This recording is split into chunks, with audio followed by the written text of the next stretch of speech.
I was never one for heroics.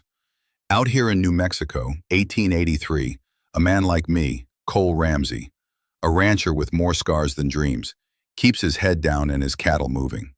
The sun was a merciless bastard that day, baking the earth to a brittle brown when I rode into Blackwater, a speck of a town clinging to life by a saloon and a church. I'd come for supplies, maybe a whiskey to dull the ache of a lonely bed, but fate had other plans. The crowd was gathered in the square, buzzing like flies on a carcass. At the center stood a gallows, crude and weathered, with a rope swinging lazy in the breeze. A woman stood beneath it, hands bound, her head high despite the noose dangling above. She was no ordinary prisoner. Her auburn hair caught the light like fire, and her eyes, sharp as a hawk's, scanned the crowd with defiance. The sheriff, a pot-bellied man named Hollis, was reading her sentence, his voice dripping with self-righteous venom. Eliza Thorne, for theft and consorting with outlaws, you're to hang by the neck until dead. Theft? Consorting? Something about it didn't sit right. Blackwater was a snake pit. Hollis and his cronies were known to line their pockets with justice. I edged my horse closer, catching her gaze. Her lips parted, just a flicker, like she saw something in me worth trusting. That look hit me harder than a stampede. "Any last words?" Hollis barked, tightening the noose. Eliza's voice cut through the murmurs, clear as a bell. "I stole nothing that wasn't mine, and the only outlaw here wears a badge."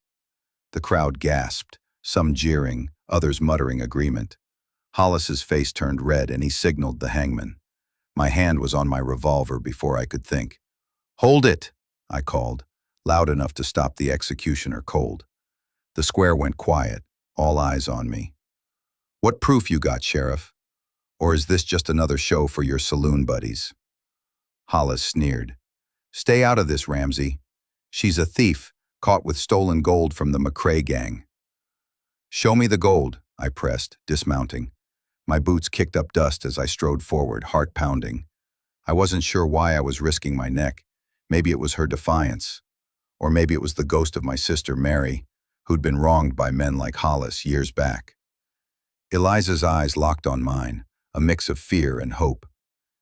"It's my father's," she said softly. "He was no outlaw." Hollis laughed, but the crowd was shifting, uneasy. I saw my chance. "Let her speak, or I'll make sure every rancher from here to Santa Fe knows Blackwater's a crooked town." My hand hovered over my gun, a bluff I hoped wouldn't be called. Hollis hesitated, then spat in the dirt. "Take her down, for now." The hangman loosened the rope, and Eliza stumbled forward, catching herself against me. Her touch was warm, electric, and I steadied her, feeling a pull I hadn't known since my youth. As the crowd dispersed, I led her to my horse. "You're coming with me," I muttered. "My ranch is a day's ride, safer than this snake pit." She nodded, rubbing her wrists where the rope had bitten. "I'm Eliza. And thank you. Cole, was it?" I grunted, avoiding her gaze. Those eyes were trouble, stirring up feelings I'd buried deep. "Don't thank me yet. Hollis won't let this go." We rode out, the town fading into the brown haze of the desert. My ranch hand, Javier, was waiting when we arrived, his dark eyes narrowing as he saw Eliza. "Trouble again, Jefe?" he asked, tossing me a canteen. Javier was a wiry Mexican, loyal as they come, but he had a nose for danger. "Something like that," I replied, helping Eliza down. She moved with grace, despite the bruises on her arms, and I caught myself staring longer than I should. Javier smirked, muttering about gringo hearts under his breath. Inside the cabin, I offered her coffee, the fire crackling in the hearth. The place was simple: wooden walls, a table scarred from years of use, and a bed that hadn't felt a woman's warmth since my fiancée, Clara, left me for a city man a decade ago. Eliza sat, her dress clinging to her curves, and I forced my eyes to the floor. "Why'd they want you dead?" I asked, leaning against the wall. She sipped the coffee, her fingers trembling slightly. "My father was a prospector, found a vein of gold in the Sangre de Cristos. He hid it before he died, left me a map. Hollis and the McRae gang think it's theirs, but there's more to it, a truth they'll kill to keep buried. Her words hung heavy, like a storm brewing. I wanted to press her, but the weight of her gaze stopped me. There was pain there, and something else. Hope, maybe, that I was more than just a passerby. My heart tugged, a dangerous mix of protectiveness and desire. I pushed it down. "You're safe here tonight," I said gruffly. "Tomorrow we figure out what's next." She nodded, but as she rose, her hand brushed mine. "You didn't have to save me, Cole." "Why did you?" I didn't answer. Couldn't. The truth was, I didn't know. Only that her fire was waking something in me I'd thought long dead. The fire in the cabin crackled low, casting shadows across Eliza's face as she leaned closer, her voice barely above a whisper.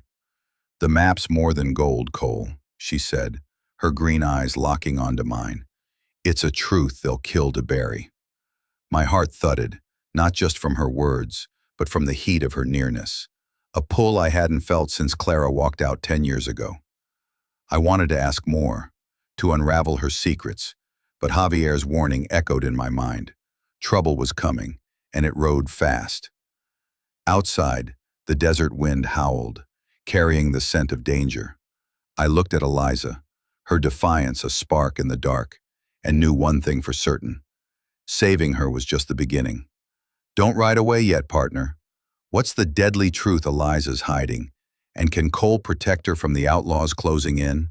Hit that subscribe button and tap the bell to catch Chapter 2's heart-pounding twist. Drop "Save Her" in the comments to join the fight, and check out our Wild West romance playlist for more tales of love and danger. Insert playlist link. Saddle up. This story's just getting started.